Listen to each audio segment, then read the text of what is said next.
Hi, welcome to my YouTube channel. ನಾನಿವತ್ತು ನಿಮಗೆ Akshaya Tritiya April 30ರಂದು ಬಂದಂಥ 2025 ಅಕ್ಷಯ ತೃತೀಯದ ಬಗ್ಗೆ ಮಾಹಿತಿಯನ್ನು ತಿಳಿಸ್ತಾ ಇದ್ದೀನಿ. ಓಕೆ, ಜೈನರು ಮತ್ತು ಹಿಂದೂಗಳು ಇಬ್ಬರೂ ಆಚರಿಸುವ ಅಕ್ಷಯ ತೃತೀಯವು ಭಾರತದಲ್ಲಿ ಮಹತ್ವದ ವಸಂತ ಹಬ್ಬವನ್ನು ಸೂಚಿಸುತ್ತದೆ ಅಂತ ಹೇಳ್ಬೋದು.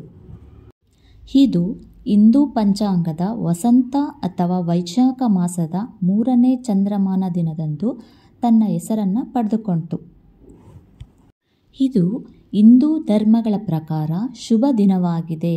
ಹಬ್ಬದ ದಿನದಂದು ವಿಷ್ಣು, ಗಣೇಶ ಮತ್ತು ಲಕ್ಷ್ಮೀ ದೇವಿಯನ್ನು ಪೂಜಿಸಲಾಗುತ್ತದೆ. ಈ ಅಕ್ಷಯ ತೃತೀಯನ್ನು ಪರಶುರಾಮ ಜಯಂತಿ ಎಂದು ಕರೆಯಲ್ಪಡುತ್ತಾರೆ. ಇದು ಹಿಂದೂ ಧರ್ಮ ಮತ್ತು ಜೈನ ಧರ್ಮದ ಅನುಯಾಯಿಗಳು ಆಚರಿಸುವ ಅತ್ಯಂತ ಶುಭ ಸಂದರ್ಭವಾಗಿದೆ ಅಂತ ಹೇಳ್ಬೋದು. ವೈಶಾಖ ಮಾಸದ ಶುಕ್ಲ ಪಕ್ಷದ ಸಮಯದಲ್ಲಿ, ಅಂದರೆ ಚಂದ್ರನ ವರ್ಧಿಸುವ ಹಂತದಲ್ಲಿ ಬೀಳುವುದು ಗಮನಾರ್ಹ ಪ್ರಾಮುಖ್ಯತೆಯನ್ನು ಹೊಂದಿದೆ ಅಂತ ಹೇಳ್ಬೋದು.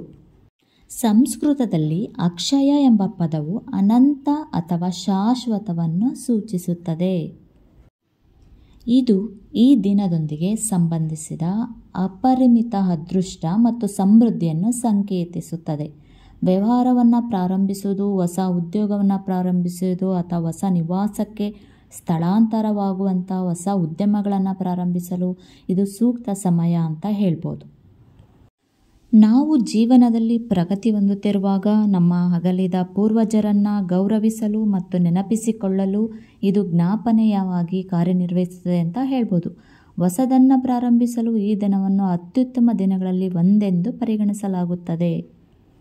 ಈ ಸಂದರ್ಭದಲ್ಲಿ ಜನರು ಚಿನ್ನ, ಬೆಳ್ಳಿಯಂತಹ ಅಮೂಲ್ಯ ಲೋಹಗಳನ್ನು ಖರೀದಿಸುತ್ತಾರೆ, ಏಕೆಂದರೆ ಇದು ಕುಟುಂಬಕ್ಕೆ ಸಮೃದ್ಧಿ ಮತ್ತು ಅದೃಷ್ಟವನ್ನು ತರುತ್ತದೆ ಎಂದು ನಂಬಲಾಗಿದೆ. ಈ ಸಂದರ್ಭದಲ್ಲಿ ಜನರು ತಮ್ಮೊಂದಿಗೆ ಈಗ ಇಲ್ಲದವರಿಗೆ ಗೌರವವನ್ನು ಸಲ್ಲಿಸ್ತಾರೆ ಅಂತ ಕೂಡ ಹೇಳಬಹುದು.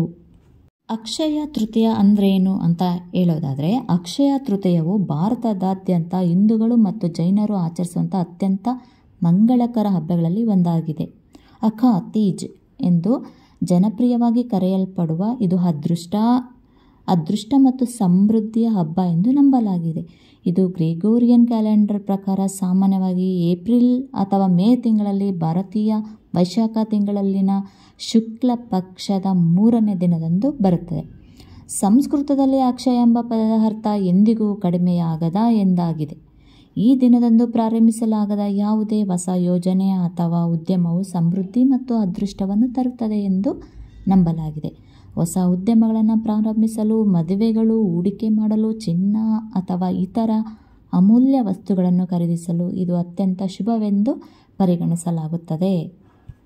ನಾವು ಅಕ್ಷಯ ತೃತೀಯದಂದೇ ಏನು ಖರೀದಿಸಬೇಕು ಅಂತ ನೋಡೋದಾದರೆ, ಅಕ್ಷಯ ತೃತೀಯದಂದು ಅಮೂಲ್ಯ ಲೋಹವನ್ನು ಖರೀದಿಸಬೇಕು, ಶುಭವೆಂದು ಪರಿಗಣಿಸಲಾಗುತ್ತದೆ. ಚಿನ್ನವನ್ನು ಖರೀದಿಸ್ತಾರೆ ಕೆಲವರು, ಅಥವಾ ಭೌತಿಕ ರೂಪದಲ್ಲಿ ಅಥವಾ ಮತ್ಯಾವುದೋ ರೂಪದಲ್ಲಿ ಒಂದು ಹೊಸ ಥರದಂತಹ ವಸ್ತುಗಳನ್ನು ಖರೀದಿಸ್ತಾರೆ ಅಂತ ಹೇಳ್ಬೋದು. ಹೊಸ ಮನೆಗಳನ್ನು ಖರೀದಿಸ್ತಾರೆ. ಅಕ್ಷಯ ತೃತೀಯ ಮಹತ್ವ. ಅಕ್ಷಯ ತೃತೀಯದ ಮಹತ್ವ ನೋಡೋದಾದರೆ, ಪವಿತ್ರ ತ್ರಿಮೂರ್ತಿಗಳಲ್ಲಿ ವಿಶ್ವದ ರಕ್ಷಕನಾದ ಭಗವಾನ್ ವಿಷ್ಣುವಿಗೆ ಅರ್ಪಿತವಾದ ಈ ಶುಭ ದಿನವು ಹಿಂದೂ ಪುರಾಣಗಳಲ್ಲಿ ಅದರ ಮಹತ್ವಕ್ಕಾಗಿ ಪೂಜಿಸಲ್ಪಡುತ್ತದೆ. ಇದು ತ್ರೇತಾಯುಗದ ಆರಂಭವನ್ನು ಸೂಚಿಸುತ್ತದೆ ಅಂತ ಹೇಳ್ಬೋದು. ಇದು ಹೆಚ್ಚಾಗಿ ವಿಷ್ಣುವಿನ 6ನೇ ಅವತಾರವಾದ ಭಗವಾನ್ ಪರಶುರಾಮನನ್ನು ಗೌರವಿಸುವಂತಹ ಆಚರಣೆಯಾಗಿದೆ, ಅಥವಾ ಪರಶುರಾಮ ಜಯಂತಿಯೊಂದಿಗೆ ಸೇರಿಸಿಕೊಳ್ಳಬಹುದು.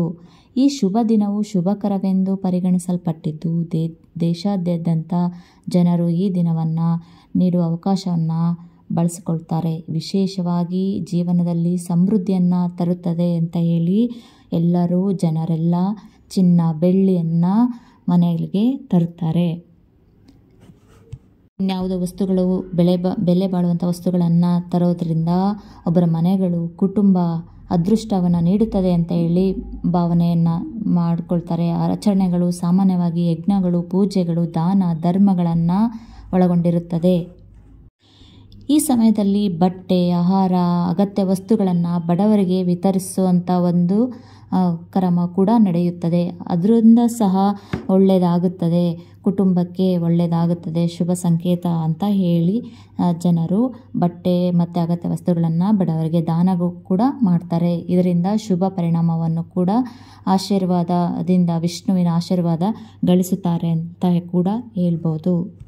ಹಾಗೆಯೇ ಭಕ್ತರು ಈ ಹಬ್ಬವನ್ನು ದೇವತೆಗಳಿಗೆ ಪ್ರಾರ್ಥನೆ ಸಲ್ಲಿಸುವುದು, ಧಾರ್ಮಿಕ ವಿಧಿವಿಧಾನಗಳನ್ನು ಮಾಡುವುದು ಮತ್ತು ನಿರ್ಗತರಿಗೆ ದಾನ ನೀಡುವಂಥ ದಾನ ಕಾರ್ಯಗಳ ಮೂಲಕ ಈ ರೀತಿಯಾಗಿ ಅಕ್ಷಯ ತೃತೀಯದ ಮಹತ್ವದ ಬಗ್ಗೆ ನಾನು ಈ ಒಂದು ಪುಟ್ಟ ಸಂದೇಶದ ಮಾಹಿತಿಯನ್ನು ನಿಮಗೆ ತಿಳಿಸಲು ಇಚ್ಛಿಸುತ್ತೇನೆ. ಧನ್ಯವಾದಗಳು.